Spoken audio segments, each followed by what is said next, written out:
Nah, hati itu kan kadang-kadang masalah gundah gulana segala macam. Dengan menulis pola-pola kalimat tertentu, hati menjadi juga beres. Secara energi itu vibrasi, sehingga apa yang didengar dan diinput itu aja. Sekarang dengan terapi menulis, mentalitinya sudah diarahkan mau dibentuk seperti apa. Tapi ada huruf-huruf tertentu yang khusus tentang huruf kantong uang, terutama huruf lower. Huruf upper juga bisa jadi kantong uang. Bisa jadi. Bahkan huruf F itu joker. Kan balik ke mindset.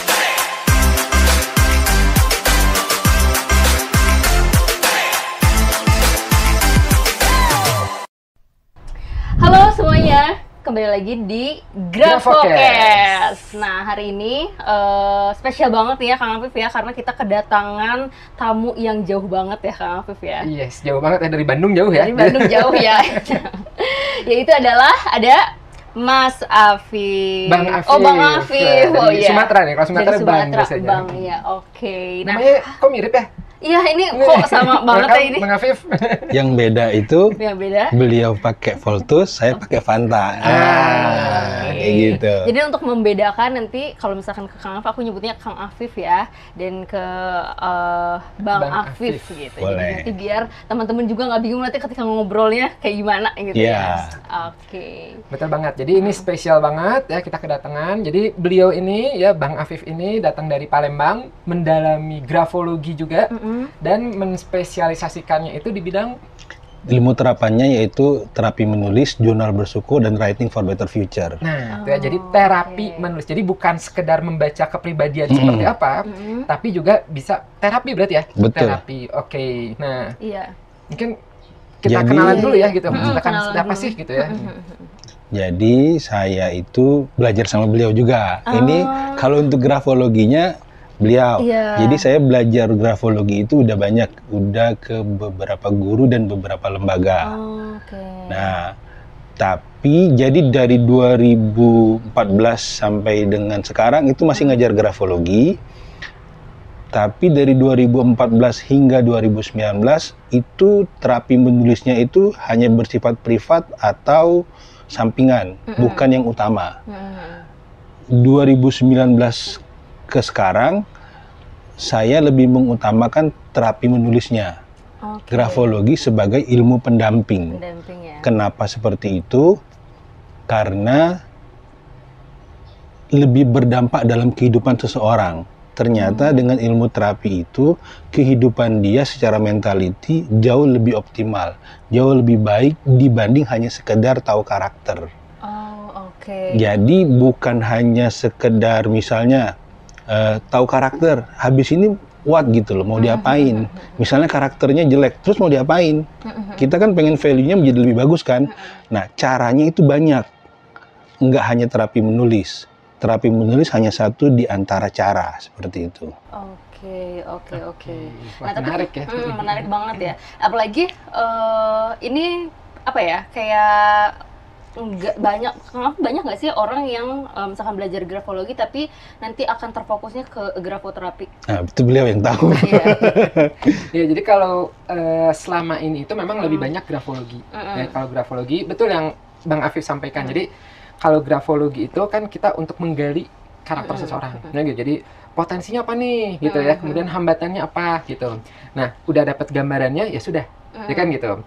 Next-nya itu titik-titik itu tergantung dari apa. Kalau misalnya untuk rekrutmen berarti cocok atau tidak cocok. Ya, kalau misalnya untuk penjurusan berarti saran jurusan gitu. Tapi kalau misalnya ternyata wah ini nih dari karakter ini, dari personality ini ternyata ada problem, ada yang harus diterapi. Nah, itu berarti titik-titiknya kan gitu. Apa nih diterapi apa dan sebagainya. Berarti itu next steps-nya Bang Afif ya gitu. Bisa ke saya terapi menulis, bisa ke hipnoterapi, bisa ke NLP dan lain sebagainya. Banyak jalurnya.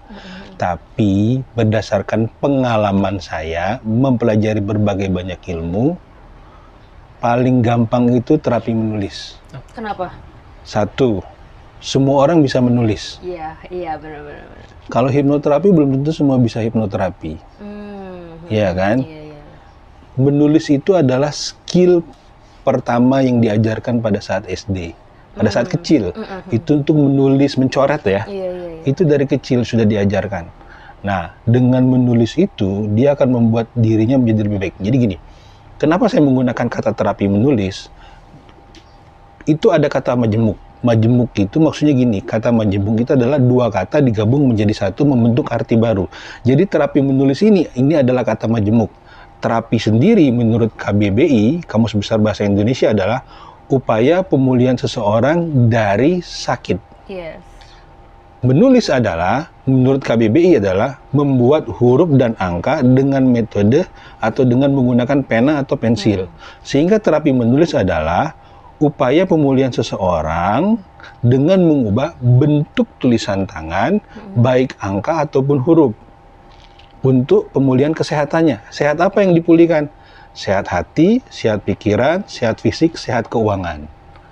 Seperti itu. Jadi 4 ya, apa ya tadi? Ada 4. Sehat hati, sehat pikiran, sehat fisik, sehat keuangan. Wah, 4 tuh. Dari terapi menulis. Dari terapi menulis. Boleh nggak dijelasin nih, apa nih manfaat tadi ya masing-masing 4 itu kan?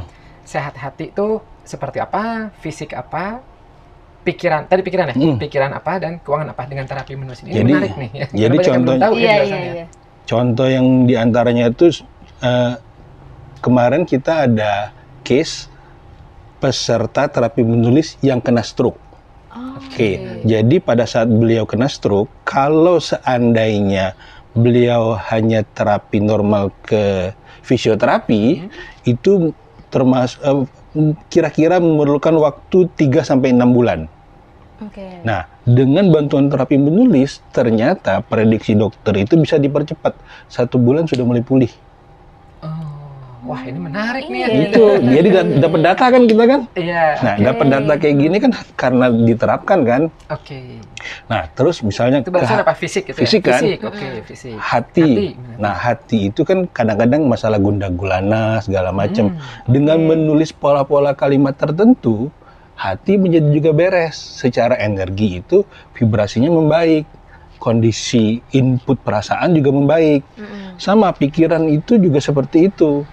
Jadi pikiran ini kan sekarang pikiran gimana pikiran? Pikiran sama, pikiran ini kan sangat bergantung kepada, jadi gini, kalau pikiran itu secara keilmuan dibagi menjadi 2. Pikiran sadar dan pikiran bawah sadar. Bedanya pikiran sadar itu dengan pikiran bawah sadar sudah pada tahu belum? Sadar? Jadi kalau pikiran sadar itu, contoh, misalnya seseorang pada saat mau belajar nyetir mobil menggunakan pikiran sadar, maka dia gas, kopling, rem, gas, kopling, rem. Tapi kalau jika sudah menggunakan pikiran bawah sadar, itu dia sambil nelfon mau segala macam juga lancar. I see. Iya kan, beda kan, clear kan? Nah, sekarang dari usia seseorang, yaitu dari lahir hingga saat ini kita sebut usia. Dalam usia ini banyak pengalaman hidup yang terjadi. Ini yang saya sebut dengan internalisasi. Pengalaman hidup itu menghasilkan internalisasi. Contoh, makannya boleh apa saja, minumnya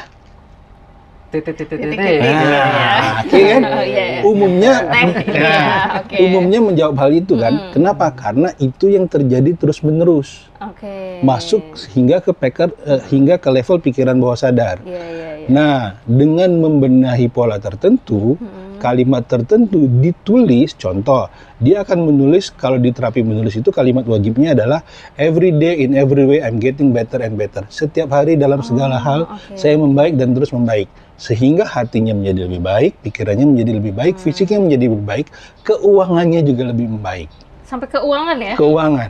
Kenapa? Itu secara huruf kantong uang di dalam grafologi juga diajarin. Namanya money bag. Money bag. Tanya beliau. Tapi ini tuh benar-benar yang sorry kepotong karena ada sempat ngelihat juga yang dari Bang Afif yang manfaat jurnal bersyukur kalau nggak salah ya. Jurnal bersyukur itu salah satunya adalah yang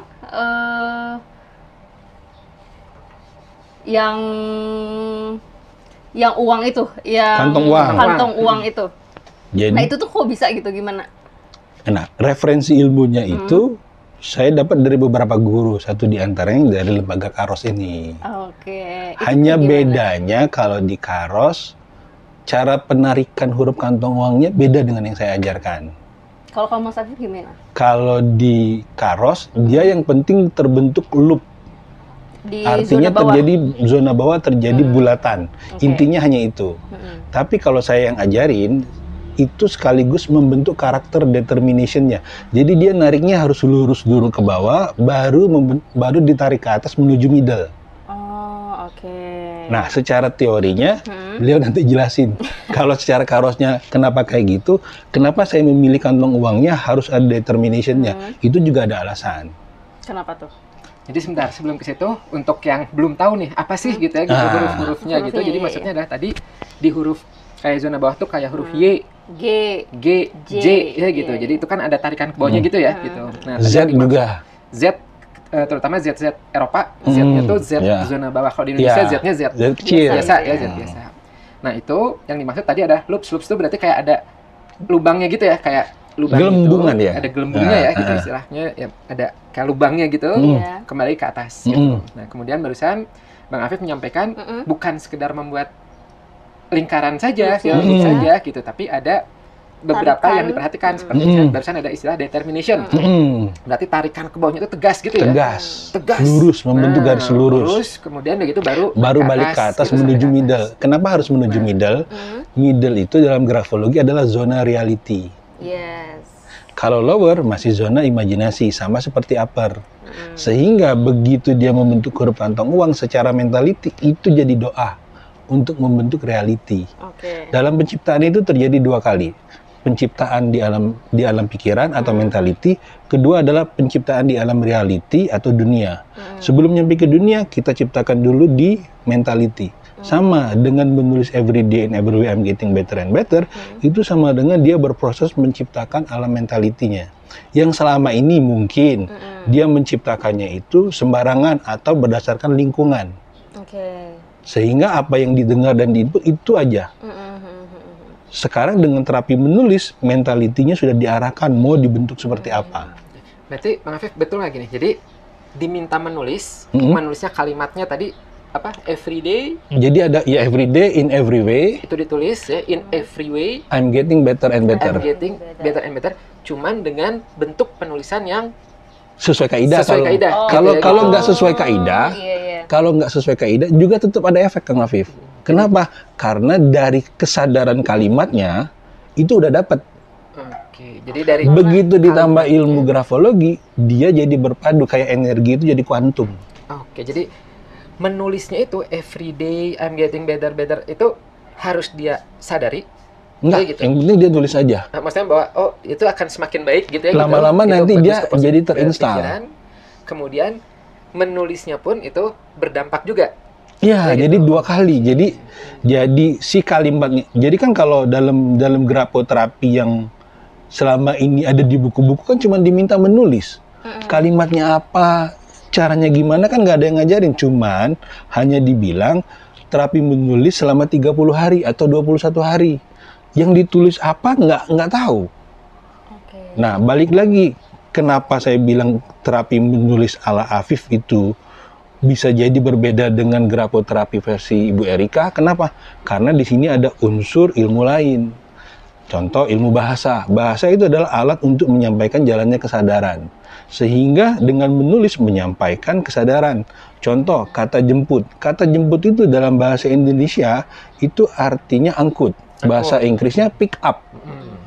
Bahasa kata jemput ini, kata jemput dalam bahasa Malaysia itu artinya mengundang.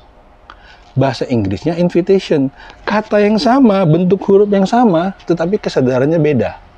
Sama, perilaku yang sama juga bisa menghasilkan kesadaran yang beda. Contoh, kalau di Indonesia menjulurkan lidah itu cenderung identik dengan mengejek kan? Mengejek atau ya lebih ke negatif konotasinya. Di Tibet menjulurkan lidah itu sama dengan mendoakan, memberkati. Perbuatan yang sama tapi beda makna, beda kesadaran. Nah sama,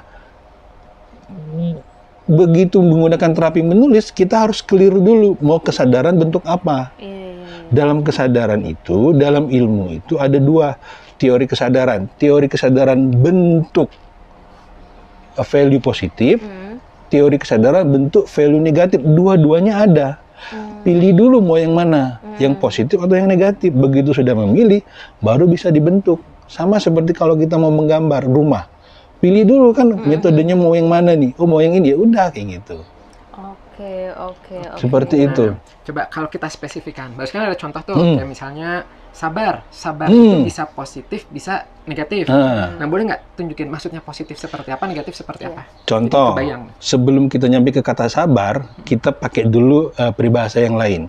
Ingat nggak dari SD dulu kita pernah mendapatkan peribahasa seperti ini.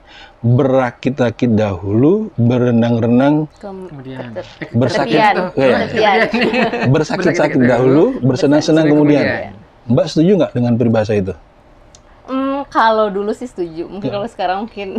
Kang Afif masih setuju nggak? Iya, mungkin kalau istilah sakit-sakitnya kurang cocok ya. Tapi kalau misalnya ikhtiar dulu baru happy, mungkin nyambung ya gitu. Tapi ingat, sakit itu. Tapi ingat bahasa alat menyampaikan kesadaran. Begitu kita ini jadi kejadian loh, karena sudah ada data input di diri kita. Input ini yang harus di cancel terlebih dahulu. Kesadaran yang lama ini harus di cancel terlebih dahulu. Kalau enggak, kalau dia mau pakai ini, maka dia untuk sukses mau nggak mau dia harus merasakan sakit. Nah, dan mindsetnya harus sakit betul, dulu. Baru dia bisa sukses, baru dia bisa senang. Sama seperti kata sabar. Kata sabar itu menurut KBBI itu satu adalah tahan menghadapi cobaan, dua tenang menghadapi segala sesuatu. Beda loh dua ini. Iya kan? Pakai yang mana? Umumnya kebanyakan orang-orang itu adalah tahan menghadapi cobaan. Kalau kesadaran ini yang dipakai, maka nggak heran kalau dia mendapat cobaan terus kan dia tahan uji. Iya kan? Sama seperti kata gini deh. Kalau seandainya Mbak diajak tukar pikiran, mau nggak? Nggak apa-apa sih. Kalau saya nggak mau. Kenapa? Tapi kalau diajak diskusi, saya mau. Iya, karena maknanya juga beda gitu ya. Beda. Itu bahasa Indonesia loh. Bahasa yang masih gampang untuk dimengerti. Karena kalau kata tukar mobil, berarti kan menukar mobil. Kalau tukar pikiran, berarti pikiran saya ditukar. Gitu ya. Enak kalau yang ditukar pikirannya surplus. Kalau minus, kebayang nggak? Iya, I see. Nah, itu bahasa Indonesia loh. Belum lagi kalau ngomong bahasa asing, contoh bahasa asing. Berjalan bahasa Inggrisnya apa? Walk. Lari? Run. Saya berlari? I run. I'm running. I'm running. Saya berjalan? I'm walking. I'm walking kan? Kalau saya menjalankan usaha saya? I run my business. Kan run lagi pakai. Bukan walk kan? Berarti itu tadi bahasa cuman alat untuk menyampaikan jalannya kesadaran. Seperti itu. Bahasa bisa itu, tapi yang mau dibentuk ini kesadarannya, mau kesadaran bentuk positif atau kesadaran bentuk negatif. Itu yang akhirnya kita bentuk dalam terapi menulis. Wah ini menarik nih ya gitu. Ini tentang seperti terapi itu. Menulis ya. Nah ini ada informasi juga nih barusan ya Bang Afif sempat membahas ya gitu bahwa ini terapi menulisnya itu adalah dikembangkan ya dari pengalamannya, dari berbagai sumber ya dan sebagainya sehingga ibaratnya tercipta metode baru. Iya, kurang lebih seperti itu. Teman-teman yang belum tahu ya jadi kebetulan ya ini saya tesisnya waktu S2 dulu itu tesis saya setebel banget. Dan ini belum selesai. Maksudnya waktu itu ada 2 ya saking tebelnya itu dibikin 2 jilid gitu. Ya nah seperti itu. Ini tentang grafoterapi. Ya jadi efektivitas penerapan grafoterapi terhadap prokrastinasi akademik pada mahasiswa Fakultas Psikologi Unpad. Ya ini waktu itu penelitiannya cukup panjang dan betul jadi dari orang yang terapi yang prokrastinasi suka nunda-nunda ya kemudian kita coba ubah ya gitu tulisan dan sebagainya terus udah gitu bagaimana efektivitinya. Nanti sedikit saya ceritakan ya tentang ini nyambung sama terapi menulis. Nah, kemudian barusan juga sempat menyinggung tentang Bu Erika. Nah, kalau Bu Erika betul beda banget ya. Jadi kalau Bu Erika itu beliau itu terapinya namanya grafocybernetic ya. Grafocybernetic ini bukan merubah huruf gitu. Jadi bukan yang I-nya harus kayak gini, Y-nya harus kayak gini, bukan, melainkan ini membuat pola-pola unik. Nah, jadi pola-pola unik tuh contohnya kita lihat aja yang Tapi kalau itu tuh maksudnya orang yang kenapa ketika harus menggunakan grafoterapi? Nah, nanti ya gitu, Oke. kita lihat dulu nih. Nah, ini yang Bu Erika contohnya, ya jadi kalau Bu Erika tuh membuat pola-pola, ada dua, ada R, ada C. R itu relaxing, ya relaxing tuh jadi pola-pola yang bulat-bulat gitu. Jadi orang pas bikinnya tuh dia mengalir. Relax, gitu ya. relax, mengalir. Udah gitu ada C. C itu concentrating. Ya jadi bentuknya bentuk-bentuk kotak-kotak, tajam-tajam gitu. Jadi ini melatih konsentrasi, ya, kekuatan apa dan sebagainya. Nah, ini polanya beda-beda nih. Tuh, jadi ini tidak berhubungan sama huruf, ya gitu. Ini semakin kompleks. benar-benar. Itu yang saya bilang tadi. Yes, gitu. Makanya barusan Mas Afif bilang berbeda, gitu. Nah, dibalik dari ini, ya, itu betul. Jadi ketika orang itu membuat misalnya ya mau relax mau apa gitu, dilatih terus, itu ada pelepasan stresan cemas gitu ya. Nah, beda sama yang ini ya. Jadi kalau ini digabungkan ya dari beberapa penelitian dan betul sekali dengan Mas Afif. Jadi gini, sedikit cerita ya. Di luar sana itu suka ada yang menjelaskan tentang grafoterapi. Ayo ubah tulisan tangannya nanti menjadi optimis, nanti menjadi sukses dan sebagainya gitu. Ubah tanda tangannya gitu. Tapi ternyata dengan merubah seperti itu aja itu tidak efektif kalau dari penelitian ini. Jadi dari prokrastinasi itu tandanya itu tipe-tipe yang prokrastinasi kalau nulis huruf I titiknya di sebelah kiri, nulis huruf T tibarsnya di kiri. Kemudian ada beberapa tanda lainnya. Nah, waktu itu dites, coba ubah tulisannya supaya kalau nulis I titiknya di tengah. T-nya di tengah gitu. Secara penulisan bisa berubah karena kan diminta gitu ya. Yuk berubah ya gitu, bisa. Tapi ternyata dampak aktivitas dan sebagainya tidak berubah. Jadi tetap prokrastinasi dan sebagainya. Nah, akhirnya ya dari penelitian ini cobalah ditambahkan lagi, yaitu adalah ya jadi ini rada tebel gitu. Jadi di sini dilakukan namanya tuh kalau tadi Bang Afif menyebutnya kuantum ya gitu, kuantum. Nah, kalau di sini tuh adalah kombinasi. Nah, tanda kombinasi juga bisa disebut. Jadi ternyata ketika merubahnya itu ada maksudnya dan dia tahu, jadi perubahan itu tuh hanya sekedar media saja. Iya. Gitu. Jadi, yuk kamu mau apa? Berubahnya apa? Oh, oke, mau tidak prokrastinasi lagi. Oke. Apa perilaku nggak prokrastinasi itu apa? Apa manfaatnya? Why? Gitu. Kenapa kamu mau berubah? Jadi clear dulu mesti. Clear dulu, betul. Ketika itu udah kuat, barulah perubahan itu menjadi salah satu medianya.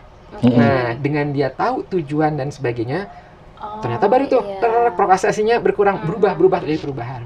Nah, itu mungkin yang barusan nyambung sama bahasa Bang Afif sampaikan, ya gitu. Jadi makanya kenapa bukan sekedar huruf Y-nya harus kayak gini loh, huruf G-nya harus gini, tapi harus tahu nih everyday ini harus jelas tujuannya apa gitu harus ini apa gitu ya.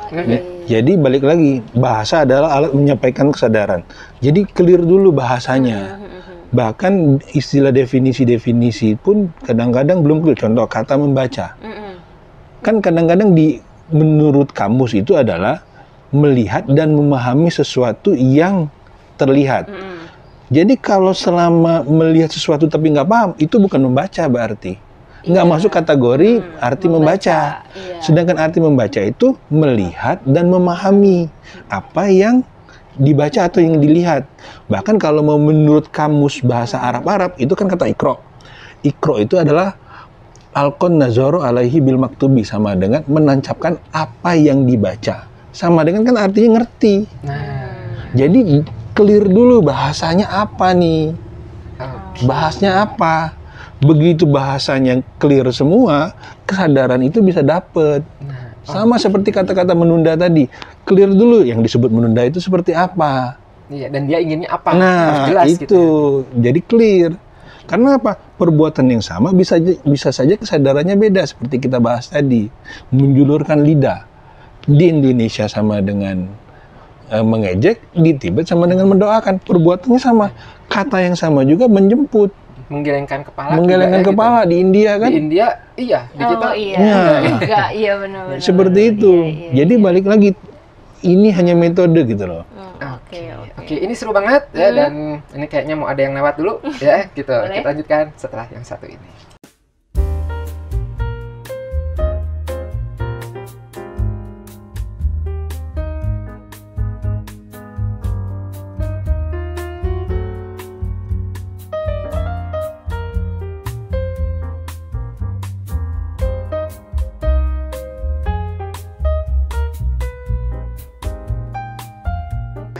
kalau misalkan yang kantong uang tuh sebenarnya emang cuma di zona bawah aja atau bisa zona atas? Sebenarnya kalau saya pribadi, saya sudah buat rumusan semua huruf adalah huruf kantong uang, tapi ada huruf-huruf tertentu yang khusus tentang huruf kantong uang, terutama huruf lower.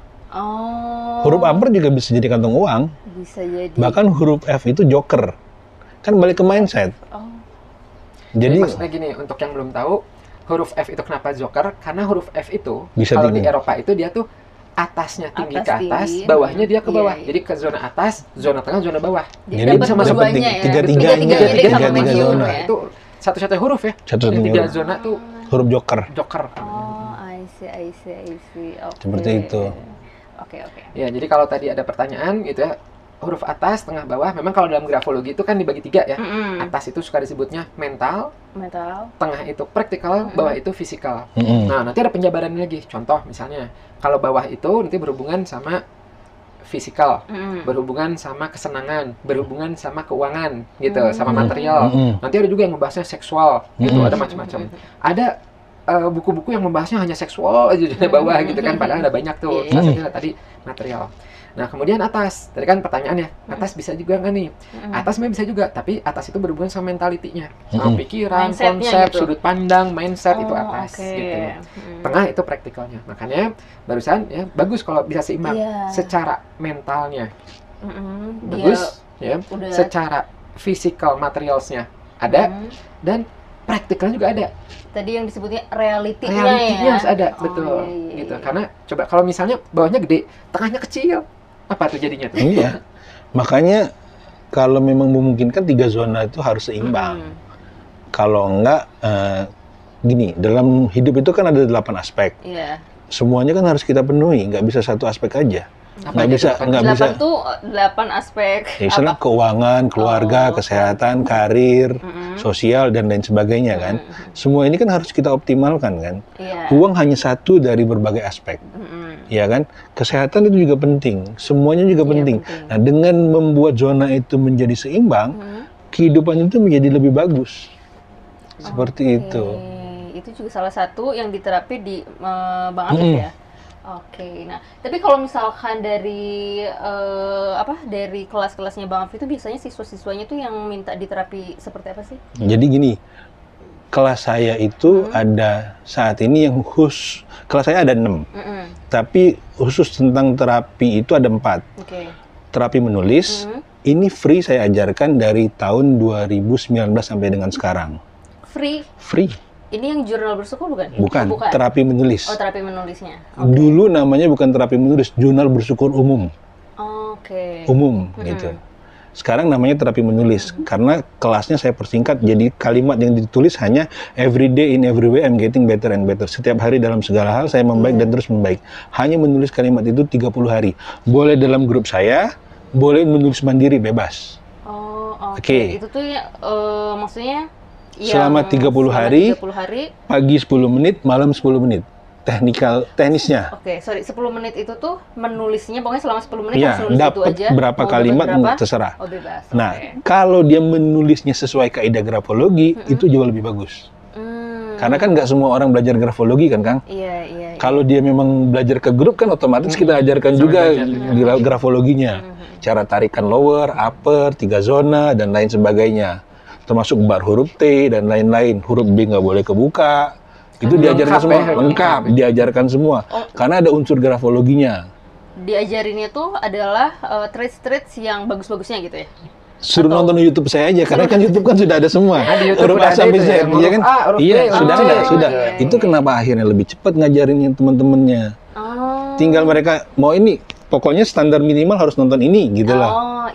Jangan dapat, nah itu 30 hari terapi menulis. Terus ada namanya kelas jurnal bersyukur. Materinya beda dengan materi ini. Materinya lebih banyak lagi.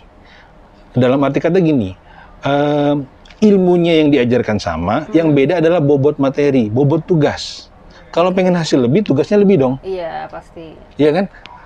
Karena nanti yang ditulis kalimatnya ini lebih banyak. Di antaranya adalah, sekarang saya senang, gembira, bahagia, dan selalu ada solusi.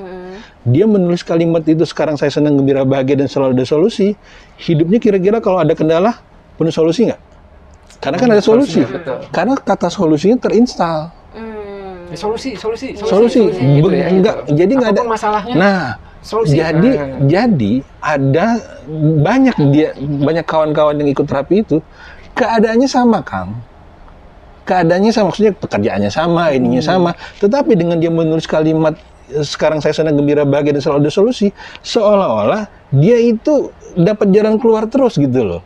Kenapa? Karena mindsetnya solusi. Dan tapi kan untuk dapat mindset solusi itu kan perlu pembiasaan. Di antaranya dengan menulis. Nah, jurnal bersyukur ini kelasnya selama 75 sampai 60 hari. Jadi dia menulis pagi dan malam juga dengan tema per minggu beda-beda. Minggu pertama tentang sukses dan syukur, minggu kedua tentang memaafkan, minggu ketiga tentang ilmu, minggu keempat tentang tempat kedamaian untuk anchoring. Nah, minggu kelima, 6, 7 sama, tapi ada pembedaan teknis pelaksanaan di dalam kelas. Nah, minggu ke-8 sama minggu ke-7 itu ada bonus materi tentang keuangan sama materi tentang mengubah rasa pengeluaran jadi pemasukan. Jadi kan kalau selama ini kita belanja kan selalu pengeluaran nih, dianggap kan beban kan. Nah, gimana caranya setiap kali keluar ini jadi mindset uang. Nah, itu juga diajarkan di jurnal bersyukur. Nah, yang terakhir ada Class Writing for Better Future. Jurnal bersyukur ini kan sudah 12 angkatan, kebayang nggak? Sudah berapa? Nah, sudah banyak kan? 60 hari. Dulu malahan waktu sebelum saya pangkas jadi 60 hari, dulu 90 hari. Itu tuh 90 harinya tuh ketemu terus setiap hari atau via gimana? Via WA ya? Gitu. Zaman jadi sekarang udah dari manapun berarti bisa ya? Iya. Gitu. Siswa paling jauh saat ini di Afrika Selatan. Masya Allah. Tapi orang Indonesia kebenaran. Iya. Nomor teleponnya nomor telepon Afrika Selatan. Saya nggak tahu dia dapat. Saya nggak tahu dia dapat dari mana. Terus dari Kanada. Banyak kayak gitu. Nah, terus ada lagi namanya Class Writing for Better Future. Writing for Better Future materinya beda lagi dengan di antara kelas ini. Nah, kalau kelas ini adalah untuk jadi gini, untuk menyelaraskan alam bawah sadar, beda goalnya, tapi nanti separalel value-nya. Cuman cara masuknya beda-beda. Nah, kelas keempat dari desain tanda tangan, terapi juga. Nah, kalau yang Writing for Better Future ini, dia harus ada pengcancelan kalimat. Contoh dia gini. Dulu saya pikir untuk kaya itu sulit. Sekarang saya senang, gembira, bahagia dan selalu ada solusi. Setiap bangun tidur, uang menghampiri saya. Kan mindsetnya kan dulu dia pikir uangnya susah. Gimana caranya buat kesadarannya menjadi lebih bagus kan? Nah, ini yang saya sebut switch kesadaran. Itu baru ngomongin satu aspek tentang uang. Belum lagi ngomongin aspek tentang keluarga. Belum lagi ngomongin tentang aspek kesehatan dan lain-lain. Dulu saya pikir untuk sehat itu sulit. Sekarang saya senang, gembira, bahagia dan selalu ada solusi. Dengan berjalan badan saya semakin sehat. Itu afirmasi. Begitu ditulis, sudah berapa disiplin ilmu yang tergabung di situ. Iya kan? Seperti itu.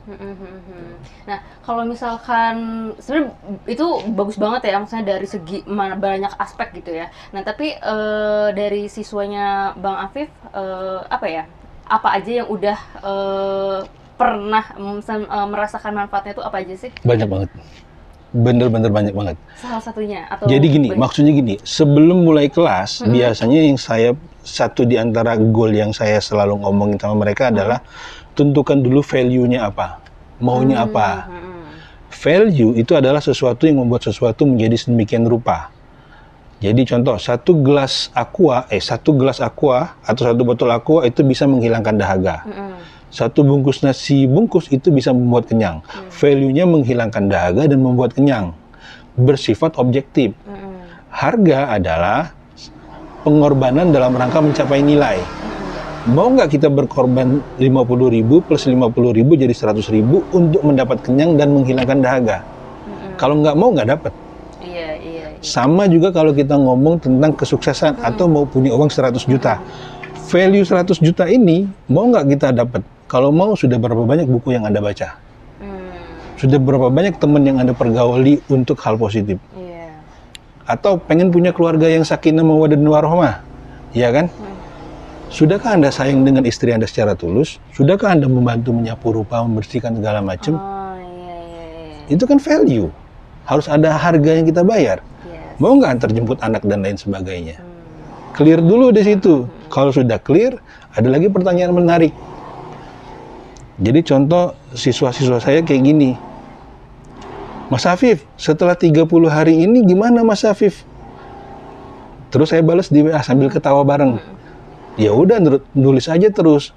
Membenahi diri itu adalah perjalanan seumur hidup. Iya. Iya kan, membenahi diri adalah perjalanan seumur hidup. Memprogram diri adalah kegiatan seumur hidup. Iya. Memperbaiki diri itu adalah kegiatan seumur hidup. Jadi kan ini adalah hidup kita yang kita kelola, bukan orang lain. Iya. Jadi dengan belajar menulis selama 30 hari bahkan lebih, itu menemukan skill baru. Jadi itu kayak membuka pintu barunya, Nah, silakan. Itu ya, iya. Tapi biasanya kalau yang sudah-sudah, mereka tetap ngobrol. Beda, dari dulu kan juga ngajar grafologi kan. Jadi dengan ngajar terapi menulis, ngajar grafologi jadi lebih asik sekarang. Karena ada tujuannya. Satu tujuan, kedua, jadi dulu ngajar grafologi hanya sebatas untuk tahu karakter atau untuk merekrut karyawan. Tapi sekarang, kalau mereka mau belajar terapi menulis, langsung ilmu aplikasi kan berarti kan. Iya, itu cuman kecil loh kan, cuman menulis aja kayak gitu, tapi ternyata efeknya luar biasa dalam hidup seseorang. Nah, kalau mereka mau tahu sumbernya dari mana, maka satu di antaranya mereka belajar ilmu grafologi. Nah, kebenaran ilmu grafologi yang gue ajarin ini kan sudah kuhaki ini kan Kang Afif juga tahu kan, Yang materi Karos kan dihaki ini ya. itu. Materi Karos kan dihaki ini oleh Grafologi Indonesia. Saya juga menghaki materi saya kan yang kursus grafologi.com. Nah, seperti itu. Sebenarnya tujuan untuk menghaki itu tuh biar kita ngajarnya leluasa aja, biar nggak direcokin kan. Dan sekaligus kalau seandainya orang yang belajar dari kita juga ngajarin ke orang lain juga lebih aman. Sebenarnya itu aja, nggak ada tujuan yang lain. Kenapa? Karena ya kalau ngomong ilmu ini kan sudah bertebaran di mana-mana, banyak YouTube segala macem. Jadi kalau direkap, bukan sekedar belajar terapi menulisnya, tapi juga grafologinya juga. Iya. Nah, ini nih, biasanya suka ada pertanyaan nih. Kalau misalnya ada yang tertarik, udah gitu pengen belajar, nah itu gimana tuh? Boleh ngomongin nomor WA? Boleh, WA boleh, website boleh. Boleh. Ini, kayaknya nih website-nya juga bukan? Ini jadi website ini Terapi terapimenulis.id. Lagi on progress kalau ini. Oke. Tapi kalau dari YouTube saya namanya Afif Grafologis. Facebooknya juga Klik itu. di bawah juga ya, di deskripsi. Atau Bisa masukin deskripsi. kalau mau nomor WA saya juga boleh. Nah, berapa tuh? 0853 83 555 255. Oke, boleh diulangin lagi? 0853 83 555 255. Oke, itu langsung sama Bang Afif ya gitu. Semua Jadi ke kalau saya. misalnya ada yang mau belajar atau nanya-nanya ya, ada wah ini ada masalah juga bisa Kemarin ya. juga ada yang nanya kayak gitu. Konsultasi bisa juga ya? Ngobrol. Bisa. bisa. Ada Nah, jam khususnya mungkin atau? selagi memang saya bisa balas, langsung saya balas. Nah, Kenapa? Karena saya seneng gini loh Kang. Ada orang yang memang jiwanya itu ngajar kan. Nah, saya termasuk yang kayak gitu. Kang Afif juga jadi bukan jiwanya sekedar pengajar ngajar, ya. ini bukan sekedar ngajar plus terapi. Terapi Nah, gitu ya. Saya juga ngomong kepada teman-teman, termasuk yang sudah pernah belajar dengan saya, belajar yang paling baik itu adalah mengajar. Jadi, sebagian kawan-kawan itu Kang, saya suruh, bahkan saya dorong buat grup terapi sendiri. Terapi basic tapi ya, bukan jurnal bersyukur sama writing for better future, karena itu sudah ilmu advance. Tapi kalau cuma menulis kalimat every day and every way I'm getting better, kan gampang koreksinya kan, nggak terlalu banyak kan. Secara ilmu grafologinya, dengan mereka nonton YouTube kan sudah dapat semua. Beda dengan kalau jurnal bersyukur sama itu memang sedikit kompleks. Nah, itu bagi kawan-kawan yang pernah belajar dan aktif ngajarin, lompatan ini mereka beda karena mereka semakin menguasai. Sama seperti Kang Afif tetap ngajar grafologi, dia ngajar, dia makin susah disusul. Iya. Karena belajar adalah mengajar, yang belajar itu yang paling baik mengajar. Iya, ini betul. Jadi kalau di psikologi pendidikan itu ada ketika kita, jadi kalau segitiga gitu, ya, kalau kita cuman ngedenger, ya, nempelnya sedikit 10-20% dan udah lupa. Kalau kita ngelihat itu meningkat tuh 30-50% ingatnya. Tapi ketika kita itu Ngajarin. belum ngajar lo. Kita sambil menulis, mencatat, itu naik lagi ya, dari 50 tuh menjadi 70. ingatnya tuh sampai 70%. Tapi ketika kita itu mengajar, itu sampai 90%, 80-90%, gitu, ya mendekati 100%, gitu. Terus diteliti sama para ahlinya, kok bisa orang ketika mengajar itu kok bisa semakin pintar? Ternyata jawabannya itu adalah kalau kita ngebaca, kita ngedengar itu kan input. Nah, kita yang ketika menerima, gitu kita nerima kan, jadi otak kita tuh hanya menerima. Tapi ketika kita itu mengajar, tanpa kita sadari di otak tuh dia harus merekonstruksi ulang gitu supaya sistematis. Nah, supaya lama-lama jadi lancar. Betul. Dan itu ingin membuat orang itu ngerti juga kan. Nah, proses itulah yang akhirnya kenapa meningkat gitu. Bagus nih. Nah, selain dari itu juga dengan terapi menulis, saya juga menerangkan ke teman-teman itu konsep menabung. Menabung apa tuh? Nah, kalau menabung yang ada konsepnya cuma menabung uang kan? Iya.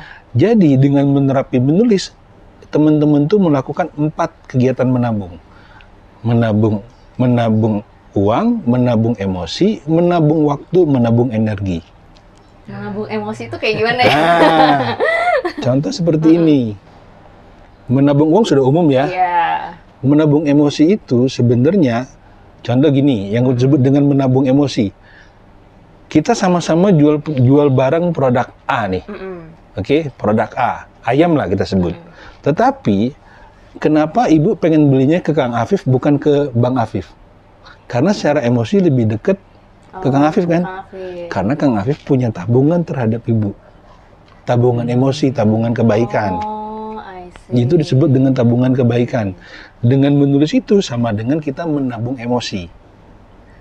Menulis ya? Iya, kegiatan menulis. Oke. Nah, sama. Menabung energi itu sama. Dengan menulis itu juga sama dengan menabung energi. Dengan menulis juga sama dengan menabung waktu. Belum pernah dengar kan? Iya. Kalau menabung energi masih ini ya. Menabung waktu itu seperti ini, contoh. Seorang pelukis terkenal namanya Picasso, dia menulis itu melukis dan menulis itu berlatihnya panjang banget. Jadi pada suatu hari dia diminta untuk menggambar. Beliau menggambar dalam waktu 2-3 menit selesai. Tetapi waktu itu belum minta bayaran cukup tinggi. Terus orang itu bilang, kok bayarannya mahal banget? Anda nggak tahu, saya 20 tahun menghabiskan waktu untuk bisa menggambar 2 menit. Artinya kan dia menabung waktu kan. Sama, menulis itu konsepnya juga menabung skill.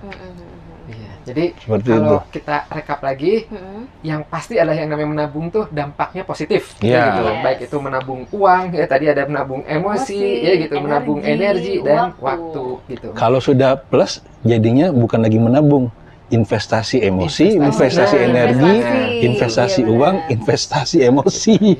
Nah, berarti untuk yang pengen tahu lebih dalam lagi, ya gitu, yang pasti inilah manfaatnya positif ya, yang pasti gitu. Pasti itu. Ini saat yang tepat ya untuk belajar langsung pada ahlinya. Ya gitu. Oke, ini kayaknya seru banget. Terima kasih ya Bang Afif udah dapat banyak insight banget nih tentang grafoterapi ya Kang Afif ya. Yes, betul. Terapi menulis ya, terapi terapi menulis. Karena versinya beda, karena Kang Afif sendiri tahu ilmu grafoterapi ya. Oke, kalau kayak gitu, makasih banyak ya Bang Afif udah sharing-sharing di Grafokes. Kang Afif juga, thank you juga ya, karena ini pasti banyak bermanfaat juga buat teman-teman semua. Oke, thank you semua, dan thank you juga teman-teman yang udah pada nonton. See you in the next video. Bye. Makasih.